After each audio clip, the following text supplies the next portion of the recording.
let's get to our Holey Moley bit here, because you and I love this show. The season just ended. What was your thought on the playoff finale here, where they brought everybody back? They brought their 12 winners back. It ends up with the White Buffalo, Tanner Beer, winning the $250,000. So here's my thing. First of all, I had a little problem with Tanner Beard winning. Yeah, he got into the finals because the guy who got into the finals got hurt or something. Yeah, the guy. And I'm really not sure what happened. I did read about the guy that. The guy who won to go to the finals of the episode, not the finals of the whole thing, couldn't continue for some reason, so they put in Tanner Beard, who was the guy he beat. Fine. He wins that final. Now he wins $250K. No hard feelings. I don't think that was very fair, because this guy shouldn't even been in that position. That's number one. But I digress with that. Number two, I actually really enjoyed it. I actually enjoyed the format that they did. Single single hole elimination thing up until you have 4 people left, and then you play that hole, which I'm going to be honest with you, I thought it was going to be so much more grandiose, and it wasn't. It was, and the way they played it off was hysterical. Yeah. Joe Tessitore and Robert was like, we're gonna finally reveal the last hole. Actually, hold that thought for 1 second, because I do want to point out you did correctly call an aspect of this hole the last time you were on the podcast. I want to play that back here, and then we'll set up this hole for you. So this is Pete talking back in July about Holey Moley, and him pointing out something about the Tomb of Nefertiti, Steph Curry's secret hole on Holey Moley. We actually caught a glimpse of it last episode. Yeah.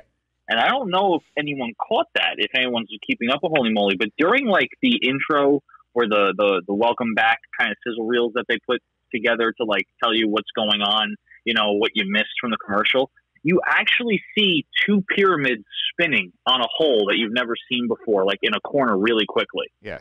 So I think they kind of flashed that hole a little bit. So I wonder, hopefully it's more advanced than just a couple spinning pyramids, but it kind of looks like they kind of just like gave a little hint as to what it looks like. So that's a little Easter egg for you. Nailed it. That's all it was. I was so mad. I was so mad. It was just a spinny thing with 3 pyramids, and the guy's like, "Okay, shoot it. Let's see if it goes." I didn't call it. I'm going to be honest with you. I forgot about that. I forgot that I said something about it the last time back in the summer that I saw it, but I had seen that part, and I thought maybe that was like where the hole was, and there was something like before it that he had to get through, and then as it rolled down, it went to the spinny thing, like whatever. Oh my God! I'll tell you one thing though. Rob Riggle and Joe Tessitore made it seem they're like, oh, we're gonna finally reveal it, and then when it finally revealed, they're like, did we run out of money? It was literally like, oh, and they put like these squeaky wheel effects, so it sounds like it was like old and stuff. It was hysterical. They did a great job, like pulling it all through. Yeah, I thought it was great because like this show is not afraid to make fun of itself, and like they're putting like the creaky wheel, make it sound like it's like breaking apart as it's going, and like, and Rob Riggle and Joe Tessitore, as you said, are like, oh, I thought this would have been fancier than this, and just like saying, oh, like this is what Steph Curry's been working on the whole season. And I just thought it was hysterical, but the drama did play out very well. Just the fact that like you had to drain this shot in a hole in one to win the money. You see attempt after attempt after attempt, and them trying to get it, and all coming so close. It ended up working out well drama wise, but the hole sucked. Yeah, no, I think it was smart to do it where it wasn't, like a regular mini golf hole where the best score wins. You have to sink it from the tee, right? You have to sink a hole in one, which I think made a simple hole not so simple, right? So they definitely played it off well. If they would have just said, yeah, put your way into the wind, then I'd be like, all right, what is this crap? But, I have to say, though, the finals as a whole, like, was pretty good. Like, I like the new hole that they added. There was a couple of them, maybe. I know one of them, they, like, flipped you upside down, threw a pie in your face. Yep, the clown hole. Yeah, the clown hole, which I'm going to be honest with you, people who were afraid of clowns probably did not like that. Like, do they vet the people? Like, do they say to them, like, look, we're going to have a hole and they're going to be clowns? Like, I wonder if anyone on Holey Moley that was in the finals, like, no, I ain't playing with no clowns. Yeah. Well, that's kind of what happened to the guy who beat Tanner Beard, the White Buffalo, and ended up opting out because, like, I read an interview with him where he was talking about being on the show, where the one that he beat Tanner Beard on was the John Lovitz hole where he had to jump into the mechanical shark. And and he said he hit the shark super hard, and like he just like came back because they filmed it on separate days, the hole. So like he came back the next day and was like, "Oh, I'm in too much pain to do this," so he opted out. And they brought Tanner Beard back to play that hole. That's why Tanner Beard was still in the tournament. Yeah, I mean, personally, they should have just said he was disqualified and put the person that was in the final just through. Yeah, they should have, but then they were short. They were short a hole for the episodes. I get why they did it. I do too. I understand it, but like, come on, the dude who won $250,000 got beat. Like, you know what I'm saying? Like, that's like if the Islanders came back and got a chance to win the Stanley Cup and they beat the Dallas Stars to win the Stanley Cup. It's like, come on, they lost. All right. So, question here: what's the bigger asterisk potentially in sports in 2020? This guy, Tanner Beard, winning this after getting basically a double, like basically being a lucky loser and getting brought back in after he lost, or Miami Marlins making the MLB playoffs if they're playing 14 7-inning doubleheaders, Geller games. Oof. Should I say a tie?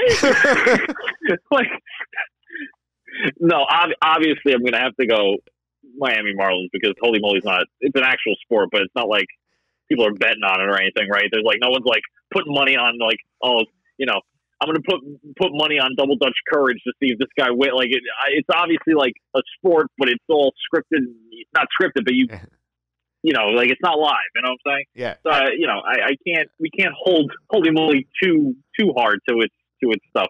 Yeah. I will say I gotta give them props though. They have fun with it, and I mean they love the show so much that like they made 2 specials, like clip shows, as the season ended, and I loved it because it's not your new clip show. They were sort of spoofing the clip show that we're doing all these like elements of like the sideline reporter, like funniest moments, the backstory of Course Marshal Joe, the story of the Deputy Course Marshal Colin, like. And they had like these funny bits of Wriggle and Tessitore, which is great stuff. It reminds you why the show is so fun. Yeah, no, I think you said it best too, that the show has a great way of making fun of itself. And I think when a show is humble like that and makes fun of itself and like doesn't try to like play it off as like this is the best thing ever, it just makes it so much more enjoyable. It's like they're making fun of it. You know, the whole stinks, you know, Tune Nefertiti and like, oh, like, great. Like, did we run out of like, things would break and they'd make fun of it. I mean, I have to say that if this show doesn't run for another 6 or 7 seasons, I'll be very disappointed. Because I feel like this show is something that if they keep improving on each season like they did, like season 1 was like, okay, season 2 was phenomenal. Like, to me, you know, if they keep improving on that, putting new holes, revamping old ones, and they keep Tessitore and Wriggle together and they get a little more loose with their commentary where they can make more fun, I would love to see this go another 5-6 seasons. This is perfect, like summer TV fun because like this is you don't have to think too hard. You can have it on in the background. You're doing other things, and you could. But if you are paying attention to the lines, it's a great watch. Yeah, and honestly, like it's an hour. Like, and the best part is you don't even have to catch it on Thursday nights at 8 or whatever it's supposed to be on live. Like you can catch it on Hulu the next day, finish it in 45 minutes. You know, that's a lunch break. You know, or 2 lunch breaks, depending on what you have at work, you know, or even like an hour on a Saturday morning or Sunday morning before football, throw it on. I mean, granted, this is over before football starts because they're not going to, you know, ABC is not going to compete Holey Moley with Thursday night football. But, you know, it's something to watch. You know, it's something that you could do at your leisure. It's not like, you know, really pressing that you have to watch it live. Yeah, it's not. And before we get to my last thing, which is they had fun with the holes, I want to talk about that. But like, they do find incredible contestants here. Who were some of your favorites this year? Like the random like contestant who had this one bit that made them memorable. Well, okay. That one guy that had like the Lady Gaga face paint, the Lizard King or whatever his name was. Yeah, the King of Mini Golf. Okay, that guy, something like that. I don't even know. He was funny. But one of the contestants that wasn't funny, but what Joe Tessitore said was funny about it, like that. Do you remember the lady who sank the hole-in-one on rubber putty? I don't. I think so. Yeah. Or excuse me, putter ducky. I didn't say that right. Putter ducky. So she sinks a hole in one, and she's a scrapbooker. Yeah. Like, she likes to make scrapbooks, and Joe Tessitore just screams top of his lungs, "Put that in your scrapbook!" And I will never forget that line. That was one of the funniest things I heard Joe Tessitore say ever in this show. He goes, "Put that in your scrapbook," when she hits it, because everyone's freaking out that she hit this hole in one. Yeah, that was good. There were two who stuck out to me, really. Like, and the clip show reminded me of them, which was great. It's like, number one was the cookie lady, who I loved. It was great. She ends up baking. Oh, cookies. yes. Yeah, she made snickerdoodles for Wiggle and Tessitore. That was hysterical. Yes. She actually made the finale. She actually won her episode. So we saw her get knocked out in one of the rounds. But my favorite has to be the applesauce guy. I forgot about the applesauce guy. Didn't they drop like a Gatorade bottle full of applesauce on him? Like, yeah, like it was the NFL. Yeah, they did. He won a hole. Then like, he did his interview with the sideline reporter Jeannie Mae, and like, they dump a bucket of applesauce on him, like he's getting the Gatorade bath after winning the Super Bowl, and like, he's sitting there, he's actually eating the applesauce out of the bucket, and Jeannie Mae's like, I'm not coming back next year. I was like, just dying laughing. Yeah. I wonder what nicknames they'd give us. Like, if like me, you, Stanko, Steve Colto, like, we all went on, like, what would our nicknames be? Yours would be hockey related, I'm sure. Yeah, I like the Happy Gilmore of mini golf or something like that. Like, yeah, I think I would probably be like Angry Podcast Guy. I don't even know. Like, I'm trying to think what like yours would be. It would be like just like the angry mini golfer. I don't know, like the angry New York sports team mini golfer. Yeah. I don't know. But I would talk. That's something you could talk about off the air. We'll figure that out the air. But like, the last thing here is obviously I don't know if you saw the second special or not, but they did apparently had a fan vote where they ranked all 25 holes from the 2 seasons from top to bottom. Right. Steph Curry's 2 effort tee was ranked second to last, by the way. Yeah, well, if what's his name wasn't so crappy, the Creek one. Yeah, I think that one. Yeah, Beaver Creek was dead last. The top Beaver Creek. Yeah, the top. Did you happen to see the top 10? I did. Yeah, so I can't.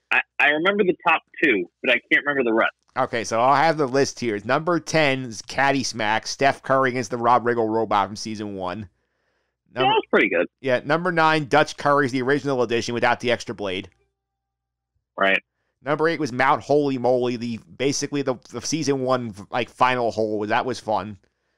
Yeah, the one that they repurposed to be Volcano, right? Yep. Season 7, number 7, hole number 2, I think is way too low. I think this should be like way higher. Yeah, no, hole number 2 should be much higher, only because of the sheer, just the name of it, first of all, but also like the impact that this thing has when you run into the door is just insane. So yeah, that could be a little higher. Yeah, number 6 is the Distractor. I think is a little high, but I get it. Yeah. Number 5, Frankenputt, I think is extremely overrated by the casuals. You know what's weird about Frankenputt? I thought they had like a lawsuit about it because there was like a 6-show run where they wouldn't show that hole. Yeah. Because they were getting shocked. It was like the first couple episodes, like everyone was going to Frankenputt. And then they finally brought it back for the finale. And like, wait, they're still doing this? I thought like someone got hurt badly and they're like, we can't do this anymore. Because it was like literally the first 2 episodes, the first two or 3 episodes had like it a couple times. And then you didn't see it for the rest of the season.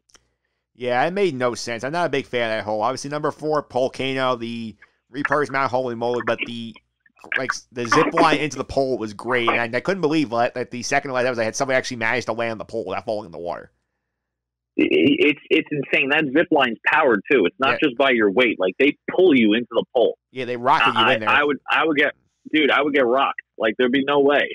I'd hit the pole and fly into the water like dead. I might make the business decision to jump off before I even hit the pole. True. Honestly, I'd risk the drowning than the injury.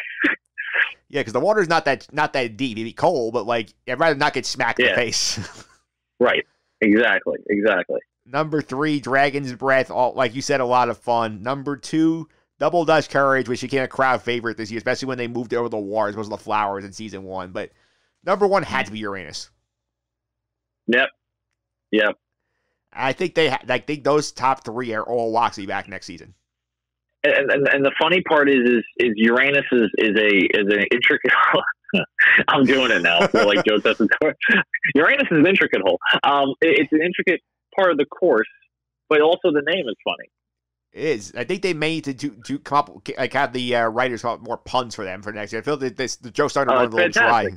They're starting to run a little dry at the end, though. Yeah, but Rob Riggle would like add stuff. Like there was one point the ball got stuck in the channel, and he goes, "Can someone stick their hand up Uranus and try to get the ball?" It's perfect. It was perfect. They got to keep that. They got to keep that. They got to keep like adding like more side characters to this show next season. That also is a lot of fun. Yeah, no, I think,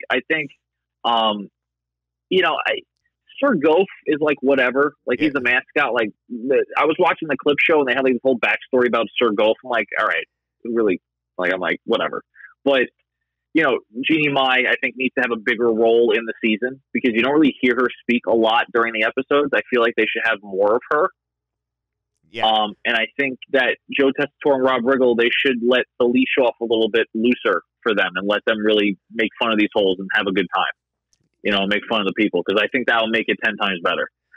Yeah, I think that'll be a lot of fun seeing how they play this going forward. There's going to be a season 3, and I think the key to season 3 is obviously I think get some new holes in there.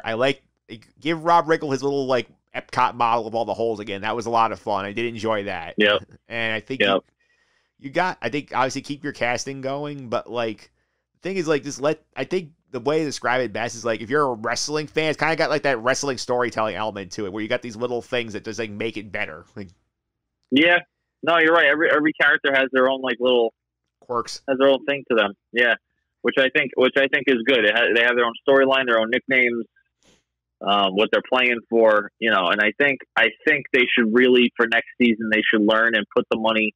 Now that they have all these holes made, they can take the budget, make a couple new holes to get rid of like Beaver Creek and like Buns and Wieners. I don't know, like Buns and Wieners.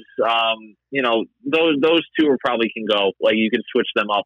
But now you have all the holes. Like make a really good final hole. Like something that the whole hour is them playing this final hole. Yeah. I think that would be a good change. I think that would be fun, and we need Steve Guttenberg back, Rick, destroying divers again. Yes, no, that I think Guttenberg was an excellent choice. All right, Pete, thanks for all the time. I really appreciate it. Before I let you go, can people find you on social media and keep up with your hockey hot takes? Yeah, no, find me on Twitter at PJ Consadori29. Usually retweeting a lot of stuff over there, and the occasional reply on someone's tweet to like start a little discussion, but. Yeah, I gotta get better with Twitter. I'll be honest with you. I gotta get a little better. Yeah, Twitter's it's not easy to manage those Twitter streets. Yeah, no, I just gotta like put my opinions out there a little bit more. I think the people would appreciate it. All right, well, keep an eye on that, Pete. Thanks again. I really appreciate it. Thanks, Mike.